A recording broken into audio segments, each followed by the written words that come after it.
कि मना करिनी पूरु बगना जई हाल किया सगड़ी के याद बता ले कि हाथ कवन के कुछ ना कोई हाल किया कि बोले मुके बिगड़ लस बना ले लिया रे बना ले लिया कि चित बदले क्रिया के मजा हरल सरे बना ले लिया कि मना करिनी पूरु बगना जई हाल किया ते बदले के कुछ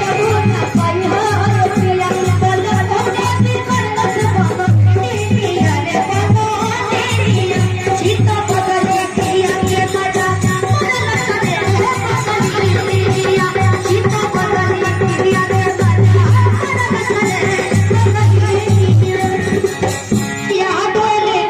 वो सही मोर सही याद होले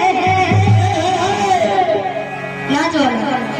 एकरा खुदे हम काज कर दे के अब अपने के बढ़िया सारे रखे हो अरे बाप कि चित बदली क्रिया